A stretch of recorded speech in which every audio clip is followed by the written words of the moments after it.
There are fewer than 30 men in the world qualified to drive Formula One. A mere half dozen, perhaps, to win. At this moment, I'm inclined to think you're not one of them.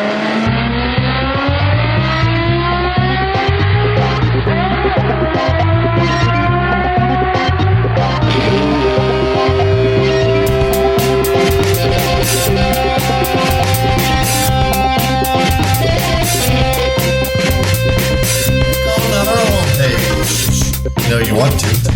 Keep up the good work, and there you have it. There you go. With the qualifying.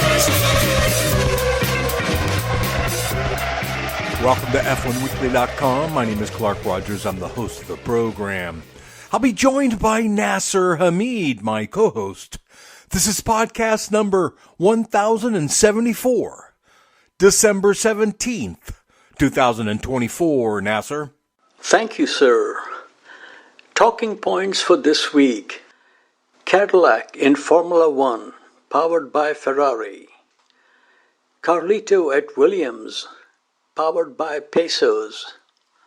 Checo Perez, powerless at Red Bull. And we remember Rega. We shall explain gladly. Back to you, Chief. Thank you, Nasir. On today's program, Max serves his penalty for swearing in Rwanda. Colapinto back in the mix at Alpine, also known as the Collaborators. Bottas regrets his entire career at stake. And Fernando says he is ready and fit for the 2025 season. And this week's interview, ladies and gentlemen, well, that last week's was so good that it's going to be hard to top it, but for sure, we may and we can. Yes, this week we have a current F1 driver, the man himself, Nico Hulkenberg. So very, very exciting. It's a great little conversation. I think you guys are going to enjoy this. This is from Las Vegas, where everybody was in a good mood, but a little chilly. And, of course, ladies and gentlemen, it's the holidays. I want to remind everyone that, yes, we do need your contributions to keep this program on the air. Just click on Support F1 Weekly. You know you want to. Nas, I know you've been visiting with your sister. You're making the holiday rounds. I hope you're doing well. How are you? Well, in good news for mankind, Formula One action continued after the final Grand Prix of the season in Abu Dhabi. The one-day test session saw Ferrari of Charles Leclerc set the fastest time. His very new ex-teammate Carlos Sainz Jr. was only 0.12 seconds behind in second. George Russell was third, Nico Hulkenberg was fourth, and the Italian Kimi, Signor Antonelli, completed the top five. Many hopefuls and some doubtfuls were also given the opportunity in the racing community to sample Formula One machinery. Ayumu Iwasa, Red Bull Jr., with a little help from Honda, was sixth in a RB, or Toro Rosso for simplicity. McLaren's IndyCar driver Pato Ward was seventh in a Papaya car.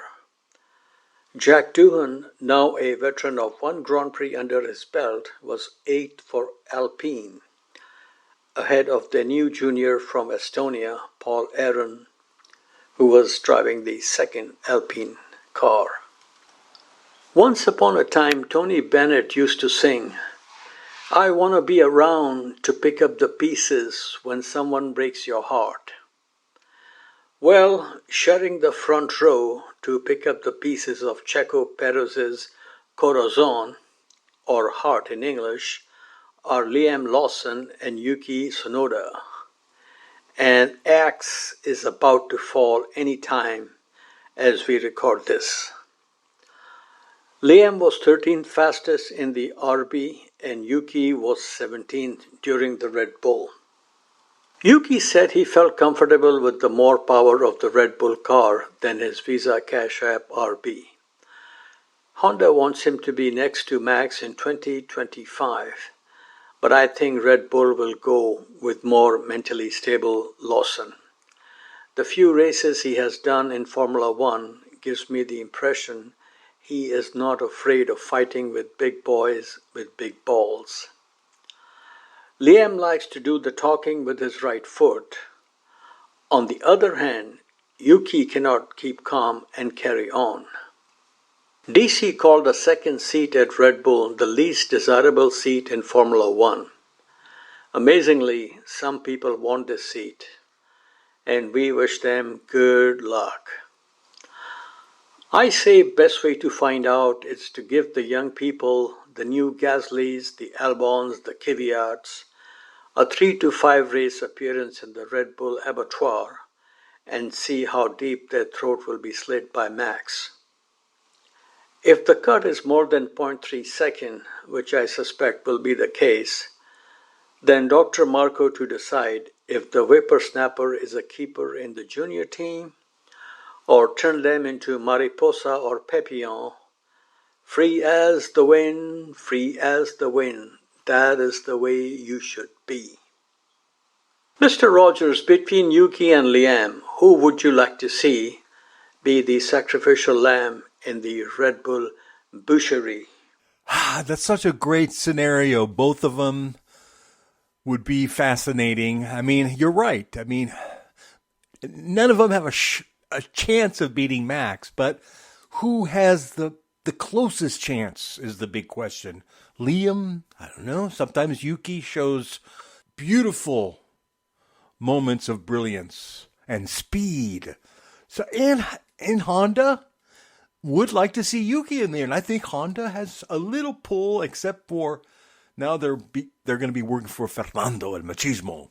So I don't know. I think it's going to be interesting, and not only that, but the situation with Perez and his contract. I mean, his contract is a doozy. His manager is a professional, that's for sure, because they're talking up to 75 million euros.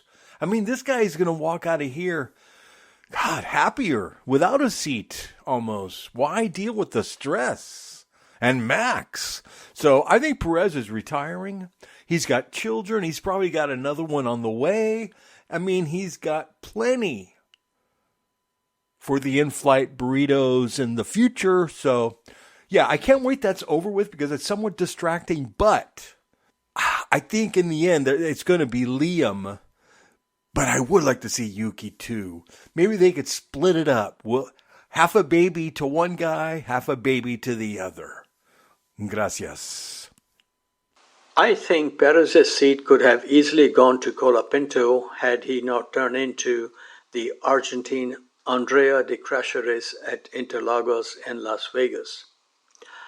Young American Jack Crawford, who is also known as Jet Pack, also drove in this test with Aston Martin. He is their reserve driver. He was 20th fastest. He will race next season in Formula 2. That will be his third season, and for all practical purposes, he would need to win the championship to keep the F1 dream alive. And now to a notable MIA during the preseason testing. LCH was unable to mount a prancing horse at Yas Marina due to commercial considerations. According to Toto, it's called prior commitments with sponsors. But we are not far from January 1, 2025. There is a track called Fiorano, which is owned by Scuderia, and soon a red car will be testing there, with the driver staying at Enzo's house at the track. Only one other driver had this privilege before, Michael Schumacher. This time it's not Charles Leclerc, so who could that be? Senor Binotto has said he would not have signed Lewis Hamilton, to which Senor Vassar responded he did not think Lewis would be going to Sauber. So slings and arrows have started already. And of course, there are those who think Lewis is beyond his sell-by date. Judging by how his older ex-teammate has done when given a competitive package, and not forgetting how LCH did against this double world champion, I think Heart of Rock and Roll is still beating with Huey Lewis, and the heart of racing is still beating with Lewis Hamilton. Which brings me to question of the day. Can LCH do to CL what JB did to him at McLaren? Win 2 races before man from Monaco gets one. What say you? That's very interesting. I sort of like that, except that, Lewis Hamilton, he's got a tough mental attitude. I think he takes it pretty good. Thick skin, just like Fernando, machismo. But, and Charles Leclerc certainly, I think, is up there in toughness. But I think he's a bit more sensitive. And I'm telling you, if Lewis Hamilton comes out of the box with a little marinara sauce stuck in his little beard and wins the first race in the Ferrari, I'm telling you, Leclerc will be broken. That would be a big one. And that should be the coup that Lewis is going to be shooting for. Very Fernando-esque. So, yes, it's going to be intense, I'm telling you. That's what we're all waiting for. It was like when Fernando moved teams. Finally, LCH has moved on after 14 years. And everybody, it's going to be how the suit fits them. Is it going to be customized, made in Compton? Who knows? How much leeway is Ferrari going to give the dude and his brothers? Will that affect how Ferrari look? This could change everything. But what straightens all that out is Lewis Hamilton staying El Comandatore's home. And then there's a secret light above the bed, and they beam the light down into the brain, and he becomes one with Ferrari and the Pope. So there you have it, Nasir. Moving on, we come to name and numbers. Michael Andretti may have won the battle, but he sure did lose the war with Formula One management. The Formula One team he was going to bring in Formula One with General Motors Cadillac brand and his famous surname was last week registered in England as Cadillac Formula Racing. The only Andretti associated with the team will be Mario Andretti. He is on the board of the team. I think this is more out of respect for the 1978 Formula One world champion than his regular involvement on a day-to-day basis. Some years ago, I had a lengthy chat with Mario at the Atlanta airport. We were on the same flight to Tampa. He told me after he retired from racing, he was approached by a well-known ex-IndyCar team owner to become partners with him. Mario said he was interested in racing car and never had any interest in being a team owner. Since the team will be entering in 2026 under the new Concord agreement, Dan Torres and his partner will have to pay about $450 million as entry fee. Hopefully, this will help Christian Horner and Toto Wolff upgrade from Denny's at Saint-Devote to a more fancy restaurant. In other name news, Peter Bayer, or maybe it's Bayer, the CEO of what we know as Toro Rosso, has clarified that the name of the team effective 2025 will be Visa Cash App Racing Bull V-Carb in short. This follows confusion among media and fans during the 2024 season. The president of FIA, Mr. Mohammed bin Sulayem, has said he would like to see 12th team also on the grid. I think that's a great idea. Would you like to see another team on the grid, senor, with the name Equipo Rapido by Machismo from Oviedo? That sure would be cool. But no, Fernando's smart enough. And it's billions, and billions. And with Renault gone, which would have been a true love story, no. I mean, a $450 million entry fee. You need giants like GM. Now, if Fernando and maybe, who knows, Hyundai want to do something, you never know. Hyundai's pretty pumped up these days with now I believe they're going into WEC. So I just don't know, but it would be good to see a 12th team. Hey, what about Super Aguri? They could come back. Super Aguri Jr. We always have Marussia. You never know. This war in Ukraine could end and all of a sudden everything is peachy. So I'm hoping for 12 teams, more action, more fun. And, I have to admit it's the holidays. I did order some goodies from one of the Formula One teams, and they did a fantastic job. Great discounts. I'll say it. It's Haas F1. They were wonderful. I had everything from Europe here in 3 days, and the prices were phenomenal. Well, everybody's changing over there, so good time to buy. But I did order something from F1.com. The only thing I could say is le désastre. So there you have it, Nasir. My tip of the week for holiday shopping. Now we come to some numbers. Among young drivers taking part in their first full Formula One season in 2025, they have selected these numbers. Gabriel Bortoleto selected number 5. This number was previously used by Sebastian Vettel and, of course, who can forget, Red 5 of Nigel Mansell. Jack Doohan will race with number 7. Lewis Hamilton's replacement, Andrea Kimi Antonelli, will race with number 12. Number 87 will appear in Formula One for the first time in 2025, thanks to Ollie Behrman. Now a word from Sainz's sponsor Santander. The word is adios to Ferrari. The Spanish bank have moved their sponsorship from Maranello to the Grove Garagista. Once the season starts, we will see Santander on Sainz's Williams. If Albon crumbles like a Keebler cookie against Carlito, there will be Alex, this is James, call on the team radio. And that will mean Frankie goes to Hollywood. In other words, Colapinto back in Formula Uno. Speaking of Colapinto, he could also be the beneficiary if Jack is put in the box by Pierre Gasly. I think there may be a casualty or two during the 2025 season, and Signor Briatore is already planning some action on this front. In Formula One, only 2 seats are guaranteed.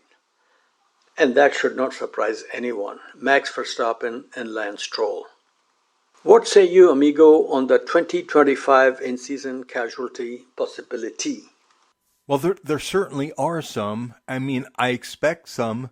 And with Flavio here permanently all season next year, it's going to be wonderful. He promised that they're going to win, baby. So it's going to be a lot of chop. He leaves a really big mess on the floor. So I hope Doohan gets his drives in soon because they may end. And yeah, like you said, Gasly is so pumped up, motivated, that he could mop the floors with him. But we shall see. I might be underestimating Doohan's talent. And we'll see what happens at Aston Martin. You know, if Aston Martin is not super competitive, we know that Machismo is not going to be keeping his cool. I mean, he's running out of time. And he was pretty polite this year, Nasir. You have to give it to him. We didn't have any flare-ups. Very, very cheerful. Always thanked the team. But this 2025 season for Fernando is a big one. I know it's that Adrian Newey just showed up, but still, this is a big one. Besides Lewis Hamilton, I'm telling you, Fernando is the one to watch. Believe me, Nasir.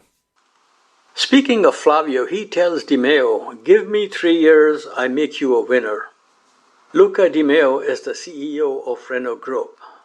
He brought back his paisan Briatore as special advisor for their Alpine F1 team. As we all know, Flavio has been very successful in spotting young talent. Both Alonso and Schumacher won back-to-back championships under his guidance. At Renault, he was well liked till the Piquet problem. Flavio hired the right people and let them do their jobs. Ross Brawn, Rory Byrne, and Pat Simmons all worked under Briatore. I think with Mercedes' power, the engineering talent he will attract to Alpine, and the ability to snatch a good talent from another team. Good evening, Mr. Jordan. I can see Alpine winning races within 3 years. Mr. Rogers, do you feel new motivation with Flavio calling the shots at Alpine? Or is this another Spiker saga? I do. I do. I admit it. I have fallen for the Flavio rose-colored glasses. And I think he can do it. It's going to be interesting for sure. But I think he can do it. He does attract good people. And now that Gasly coming to grips with the car. No, Flavio makes a big difference in a team. Like you said, he surrounds himself with good people. I think you could be right. Maybe 2 years, we could see him regularly on the podium. But that means you got to knock somebody out. And who could that be? With McLaren dominating, Red Bull eyeing to come back, Ferrari on the edge of winning. There's so many teams that are super, super doing good. And, of course, I'm expecting Aston to be at the top. So, wow, we've got a lot of great seasons coming ahead. I think it is now time to take a break with some Pellegrini. And we shall return with Motorsports Mondial. Very good, Nasir. Keep up the good work, and we'll be back after these brief messages. Hi, this is Mika Häkkinen, double Formula One world champion. All the best for the readers, F1 Weekly. Welcome back to F1Weekly.com. Clark Rogers here, your host. And now, as we spin the globe and go around the world with Motorsports Mondial and the king, the Swami himself, Nasir Hamid. Greetings and racing regards. Today we have a double shot in the goodie bag. We start with special presentation, interview of the week, Nico Hulkenberg. I think this is our first interview with an active Formula One driver. In the past, we have interviewed George Russell and Esteban Ocon while they were reserve drivers. Hulkenberg won A1 GP championship for Team Germany, which was then owned by Willy Weber, well known for being manager of Michael Schumacher. Hulkenberg is also among the select group of drivers who were able to win the GP2 championship in his first attempt, and he did the same thing when he showed up at Le Mans 24-hour race. This conversation starts with confirmation of time for the interview. Nico was in a good mood, and we wish him all the best at Sauber, soon to be Audi. I think you can do it in less. I'll be really quick. Yes, no, yes. Oh, are you on the Kimi Raikkonen program now? There you go. Okay, folks, I'm here with Nico Hulkenberg. Nico, thank you so much for your time. Welcome to the Sin City. How does a night in Vegas feel compared to a night in Bahrain and Singapore? Too cold, especially this time of the year. Yeah, it is very cold here. It is a bit chilly for my taste, and I mean, it's obviously a spectacular event, but the temperature does take a little bit of the great venue away. How is the street circuit here compared to Baku and other street circuits you have raced on? I think I like it. I liked the circuit last year. It's kind of a simple layout, but it's somehow still, I don't know, was enjoyable to drive. Obviously, we're really in the city and very central in Las Vegas, so, track-wise, they couldn't do too many crazy things. Obviously, we have a lot of long straights. We reach very high speeds. So it's exciting all in all. We have 3 races in the U.S. now in 3 different markets. Which one is your favorite? Ooh, I think I still like the original the most, Austin. I don't know, it's one of my favorite tracks, and Texas is obviously very, special and particular. And I don't know, this event and venue is a great atmosphere, and I've always really enjoyed myself there. Last year you scored 9 points from 2 races. This year you have scored 31 points, and I believe you are 10th in the championship. What has been the biggest change or improvement from last year's car to this season? I think our engineers understood the weaknesses and problems of last year's car, which were mainly on the aerodynamic side, and they managed to fix the issues that we had, and that really turned things around and made it possible for those performances this year. Now, can you solve a mystery for me? Sometimes drivers complain the car is designed for my teammate. Does that happen in racing? I'm not sure. I think it's more that, however the car is, it sometimes suits one driving style more than the other. And, all the drivers have slightly different driving styles and preferences. So I think that's more what tends to happen. Okay. You were very good in the rain. Last year you had qualified on the front row in Montreal before the penalty. And I will never forget your drive at Sepang in A1GP. Hope you remember that. What went wrong in Sao Paulo? Many things went wrong in Sao Paulo, from start to finish, not just in the race, but the whole weekend. We made a lot of small errors, and at the end paid the price for it. So, yeah, it was a disappointing one for us, but, we've digested it. It's in the past now, and full focus on the last 3. What can you expect from the remaining 3 races?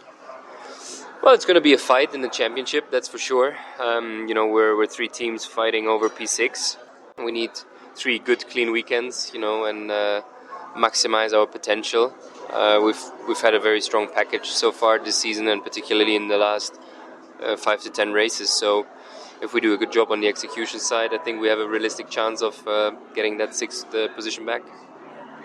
This is your second and final season with MoneyGram Haas team. Can you share how this deal came about, as you were out of full season ride for a few years? Yeah, I think eventually, what was that, 2 years ago or summer of 2022, we started conversations back then with Gunther, who was still here, obviously, and I told him about my interest and my comeback plans.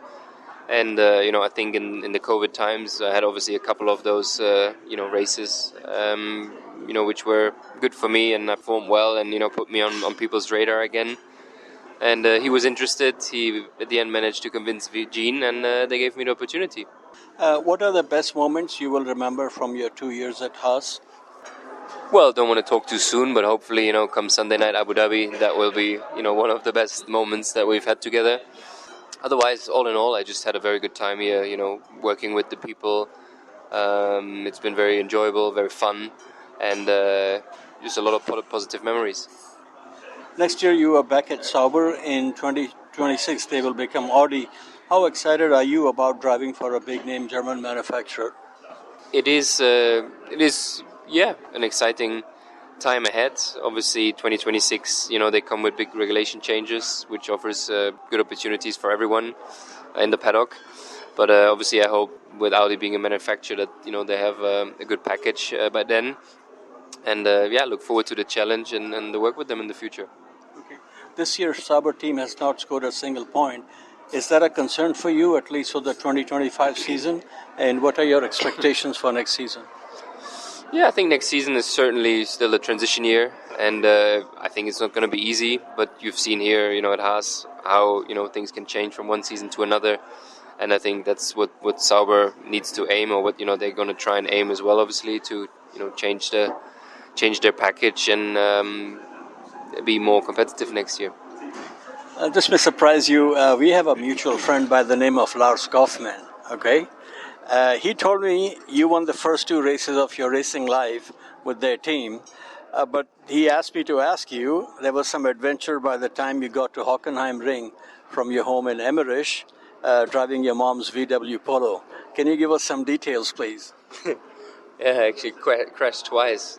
On the ones on the highway on the Ugo Road there, because I was looking at the road map and kind of parallel kissed the Armco barrier, and then at the track leaving the parking lot, I drove into another car. I guess I was a bit nervous before my first race week. Quite a start, huh? Okay, you have driven for some interesting team principal, Frank Williams, Dr. Vijay Mallya, and Lawrence Stroll, all very different characters. Can you talk a little bit about experiences with each of them? Any interesting story you may have? Well, like you say, all very different personalities and characters. All very successful, and cool to work with them in their own ways. So yeah, call myself fortunate and happy, to have worked with many great people. In your first year in Formula One, there were 19 races. Now they're talking about going up to 25. As a racing driver, what do you think should be the maximum? I don't know. To be honest, right now, 24, it doesn't feel very stressful to me, or that I'm overloaded. But as a driver, we are in the best position. It's very comfortable for us. We arrive as one of the last people. We leave as one of the first. So for us, it's the work strain is not that crazy bad. But a lot of other people, that work in Formula One, it's really hard on them, and they don't have a lot of rest time and time with their family. So I think it's more a question about that than for the drivers. Now, this day and age, there's a lot of talk about penalties for track limits, unsafe release. Do you think the sport is too regulated, or what would be your suggestion as a driver to reduce these issues? Yeah, I feel sometimes yes, it is a bit, we're making life more difficult for ourselves than it needs to be. But to be honest, I don't know what needs to be changed. That's obviously down to the rule makers, as in the FIA, to find solutions for that. Winning Le Mans at your first attempt, which was very impressive, does that make up for not having a podium in Formula One? No, it's always a great memory. That Le Mans victory was very special, one of the most special moments in my career. But still, a Formula One podium or victory, I think would outweigh that. Now, Le Mans is one of the greatest races on earth. Before the race, what were your expectations where you will finish? We didn't really have any expectations, to be honest with you. It was obviously Nick Tandy, Earl Bamber, and myself, and we were, put in as the third car, and to have better chances for Porsche. And we didn't really, I think, have too many expectations. We just went in it very lighthearted, just wanting to have fun and give it our best shot. And it somehow happened that we won the race. Speaking of podiums, you had a few close calls. Missing out on which podium was the most painful? Yeah, like you say, there were a couple. They're all painful, to be honest. I think 2016 probably, the Monaco one. Because Monaco is obviously a very special place and circuit to be on the podium. So probably that. Andreas Seidel was at Porsche when you won Le Mans, and he was at Sauber when you signed to drive for them in 2025. If I may ask, who made the first approach, the driver or the team? I don't remember. I do not. Okay, no problem. Okay, like I said, we first met at Mugello when you were in F3 Euro Series, and if I remember correctly, Mr. Willy Weber was your manager at that time, or around that time. Do you have a manager now, or do you cut your own deals? No, I do not have like the typical classic manager in that sense, but I have obviously people around me that support me with many things. As in a lawyer, a person for marketing stuff, for communication and PR. So, yeah, I don't have to negotiate the deal, but obviously I know people in the industry and take part in the conversations and negotiations that usually are done by the lawyer. The season has been full of surprises, and they continue even now. What was the biggest surprise for you, Lewis leaving for Ferrari or Adrian Newey leaving Red Bull? Both were very big news, obviously. Maybe the Newey news more. Now, I understand Hockenheim is under new management, and there is talk of German Grand Prix coming back. Do you see any possibility in the next 2 to 3 years? Well, I wasn't aware. Thank you. I think, with Audi coming back and maybe things happening in Germany, I mean, could happen. You know, in Formula One, I learned to never say never. Things change quickly and take a turn, even unexpected turns often. So, would obviously be nice to have a home Grand Prix back. So let's see what happens. Okay, you were right. We can do this under 15 minutes. I have one more question, though. One more question. Final question. You are now a papa. Your fellow German, Mr. Nico Rosberg, said he will not allow his kids near a scooter, let alone a race car. Will you be happy and supportive if your daughter wants to become a racing driver? I think so. I mean, it's still so far away, so I haven't really given it much thought, but I hope she doesn't. I understand. Okay, thank you so much. Thank you, Sean. All the best. Nico, thanks for joining F1Weekly.com. Back to you, Nasir. Now we come to Historical Mondial, moments in motorsports history.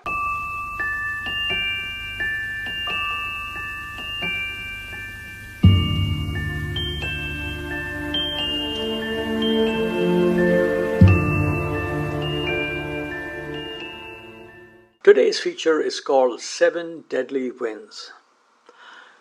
Over the years and decades of Grand Prix motor racing, there have been memorable drives before and since the start of the Formula One Championship in 1950. Tazio Nuvolari in his Scuderia Ferrari entered Alfa Romeo at the 1935 German Grand Prix. A relatively unknown French-Algerian Guy Moore winning the Monaco Grand Prix in 1934. An American in Europe, Jimmy Murphy winning the 1921 French Grand Prix at Le Mans, driving a Duesenberg. These are all memorable moments in the glorious history of Grand Prix motor racing. In recent years, we have seen epic drives from Max in Brazil, not once but twice. Lewis Hamilton in his rookie season shining in pouring rain at Fuji Circuit. Who can forget the Monza magic in 2008 of a young Sebastian Vettel and a Toro Rosso? Today we will look at 7 deadly wins since the start of the Formula One Championship. 1957 German Grand Prix. Fangio's final victory was also his finest. That it happened at the most demanding track in the history of Grand Prix motor racing makes it even more special. The Ferrari team opted for a non-stop race with Mike Hawthorne and Peter Collins.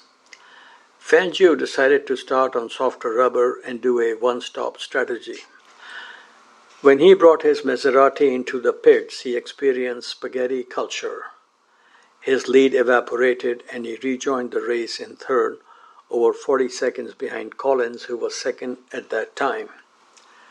The pursuit of prancing horses was like the wild dogs of Africa, relentless. He hunted down the leading Ferraris, setting numerous fastest laps, faster than his qualifying speed, and on lap 21 of 22, Fangio retook the lead and went on to his final and greatest victory, which gave him his 5th championship. 1961 French Grand Prix, dramatic last lap run to the checkered flag victory on Formula One Championship debut for Italian Giancarlo Baghetti. The venue was Reims in the French Champagne country close to the Belgian border. The street circuit was basically a triangle with long straights, perfect for slipstreaming. That's what Baghetti did in his short-nosed Ferrari 156. He took the bite out of Dan Gurney's lead in his Porsche and pulled out of the slipstream just before the checkered flag was waved. Interestingly, Baghetti had previously competed in 2 other non-championship Formula One races and had won both of them. His triple play put him in history books, apart from his compadre Nino Farina, who won the very first World Championship race in 1950 at Silverstone. No other driver since then has won a Formula One race on debut. Baghetti never won again in Formula One Championship racing. Now we come to the 1962 Belgian Grand Prix. What a place to win your first Grand Prix. Back then, the 8-mile Spa-Francorchamps was fast and lethal. Just 2 years earlier, 2 drivers, Chris Bristow and Alan Stacey, had lost their lives during the Belgian Grand Prix. Colin Chapman's young charge from Scotland, Jim Clark, put on a performance that earmarked him for future greatness. He qualified 12th and was leading the race on lap 9. His winning margin over the BRM of Graham Hill was 44 seconds. Clark would go on to win at Spa next 3 years in a row. All this at a track he did not like. Next, 1968 German Grand Prix and another Scottish sweep. In the rain at the mighty 14.2-mile-long Green Hill, those who were there had to wait for 9 seconds for the second place car to appear, and that was at the end of the opening lap. Such was the dominance of JYS, also known as Jackie Stewart. The V Scott started 6th and led all 14 laps. He shared the podium with Graham Hill and Jochen Rindt. Both these drivers would go on to become Formula One world champions, and they were over 4 minutes behind Jackie Stewart. And yes, that's 4 minutes, not 4 seconds. Now we come to the 1977 Italian Grand Prix. This is the story of passion and success driven by desire, and of course a lot of natural talent. The winner was born a few hundred miles from Parco Monza, and as a kid came to watch his hero Alberto Ascari at the Autodromo. Then the family moved to a land far away. In 1977, victory in the Long Beach Grand Prix made him the only American driver to win his home Grand Prix. And in September of the same year, he also won his spiritual home Grand Prix at Monza in a Lotus. The photo of Mario Andretti taking the checkered flag and Colin Chapman throwing his cap in the air is as much frisson as the photo of Senna embracing Fangio on the podium after winning the Brazilian Grand Prix. And that's a personal opinion. 1985 Portuguese Grand Prix. There is only one word to describe this maiden victory: speechless. Seeing is believing. I could not even believe watching the race at 5 in the morning in San Jose, California. Ayrton Senna winning his first Formula One race in heavy rain at Estoril, finishing a minute ahead of second place Ferrari of Michele Alboreto. Rest of the field was a lap down, and this included world champions like Lauda, Prost, Piquet, and Rosberg. And finally, in this segment, we come to the 1996 Spanish Grand Prix. This was rinse and repeat of the 1985 Portuguese Grand Prix. It was Michael Schumacher's first victory in a red car. At the end of the opening lap, he was 6th. On lap 12, he was at the front, and lap by lap, it was Auf Wiedersehen, Fräulein. Winning margin was over 45 seconds over Jean Alesi and Jacques Villeneuve. Rest of the field was a lap down. And this is my suggestion. If anyone has not seen these two races, please check it out. They are available on YouTube. And the performance by Senna and Schumacher, all I can say is you have to see it to believe it. Simply incredible, or to borrow a phrase from Max, simply lovely, maybe even beyond that. Okay, folks, now we move on to remember Rega. Clay Regazzoni was an Italian-speaking Swiss driver from Lugano, which is in the Swiss canton of Ticino. He started out in hill climbs with Austin Healey and Mini Cooper. In 1965, he raced in Formula 3, driving a Brabham. He joined the Techno team, which was run by Peterzani brothers, and they are very famous Italian racing people. And together they moved into Formula 2 in 1968, and Regazzoni finished 6th in the championship. Tragedy struck at the Zandvoort round when he collided with English driver Chris Lambert with fatal consequences. Chris's father initiated legal proceeding against Regazzoni, which went on for a few years before they were dropped. Regazzoni and Techno won the 1970 Formula 2 championship, winning races at Hockenheimring, Rouen, Enna Pergusa in Sicily, and Imola. And he was the champion. Second was Derek Bell. Third, Emerson Fittipaldi. Same year, he made his Formula One debut in the Dutch Grand Prix at Zandvoort for Ferrari. He finished an impressive fourth. The race was unfortunately marred by the fiery death of Frank Williams' friend and driver Piers Courage. Following the death of Jochen Rindt at Monza in practice on Saturday, Regazzoni delivered a stunning and pleasant surprise to the Tifosis by winning the Italian Grand Prix in his fifth Formula One start for Ferrari. Then he went to BRM and came back to Ferrari. In 3 years, back at Maranello from 1974 to 1976, he won 3 important races. He won at the 14.2-mile-long Nürburgring in 1974 and lost the championship to Fittipaldi in the season finale at Watkins Glen.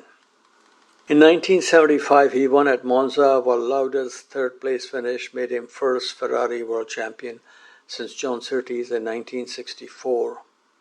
In 1976, he won the very first Formula One race in the streets of Long Beach. His final victory was at Silverstone in 1979, and this was first ever win for Frank Williams' team. And I remember listening to this live commentary on BBC World Service. Good old days. A serious accident at Long Beach Grand Prix when the brakes on his Ensign failed left Rega paralyzed from waist down. In 1994, he accepted invitation and raced in the Toyota Pro Celebrity Race during the IndyCar race weekend at Long Beach, a very courageous move, I must say. The man who survived a very dangerous era of motor racing and several accidents ran out of luck on an Italian autostrada near Parma in Italy. On December 15, 2006, he crashed his Chrysler Mini Voyager into a truck and lost his life. Mr. Rogers, would you have any thoughts and memories of Clay Regazzoni? Yes, of course. The 79 winning for Williams stands out the most for me. It was exciting. I was a young whippersnapper, and I loved Williams in those young days. A terrible way to go, especially in a Plymouth Voyager. Thank you, Nas, for all those historical facts. Now we come to F1 Factoire. Kitchen meeting leads to cooking new records. As we all know, Lewis Hamilton has left the building at Brackley, which is Mercedes-AMG Formula One team HQ. Mercedes is the team that took Juan Manuel Fangio to the World Championship in the 50s, then left the Formula One arena. In the 1990s, they came back as an engine supplier to McLaren and won back-to-back championships with Mika Hakkinen. In 2009, they powered JB to the championship with Braun GP. They liked it so much they bought the team. Then they recruited the most successful driver of all time. Out of retirement came Michael Schumacher with 91 Grand Prix wins and 7 championships. He was the god of Grand Prix racing, and many thought nobody could touch him. After all, at the time, the second most successful driver was 40 Grand Prix wins behind, and that was none other than Alain Prost, Le Professeur. Mercedes set their sights on signing one-time world champion Lewis Hamilton to replace the Red Baron. The late great Niki Lauda played a big part in trying to convince Lewis to jump ship from McLaren to Mercedes. Then came Ross Brown for a meeting in the kitchen of Lewis's mom. Not sure if mom served lucky lasagna to the boys, but the rest is history. They say records are meant to be broken and somebody is already in hot pursuit. But today we will look at how bright LCH star was shining, driving for team with the star. Their association began in 2013 when Schumi was replaced by LCH. In his first race with the Silver Arrows, he qualified third and finished fifth. Their first victory came later in the season at the Hungaroring. In 2014 came the hybrid era with the Hoover sound. Mercedes took control of this technology and Hamilton took control of the competition. 84 victories from a record 105 were scored driving for Mercedes. This included 6 of his record, equaling 7 championships. When the 2025 season begins, the chap from Stephen H. will be 40 years old. Not sure if he'll be showing his age riding a prancing horse, but if the package is right, I am expecting red skies at night and day on Grand Prix weekends. One hombre who can vouch for this is the man who beat him to the championship in the same team, Nico Rosberg. He had this to say about Lewis Hamilton on Sky Sports, and we will use this as famous last words on today's show. I quote, "He has the greatest natural talent that the sport has ever seen. There were so many occasions where we had the same car. We'd go out, come in, look at the data and see what he's done. It was, wow, that's not even human." End quote. Finally, we come to Musical Mondial. Winter is here, so it's time to invite Monsieur Francis Lay to the Palatial Studios. We thank you for listening and please enjoy Snow Frolic. Thank you. Bye-bye. Happy holidays.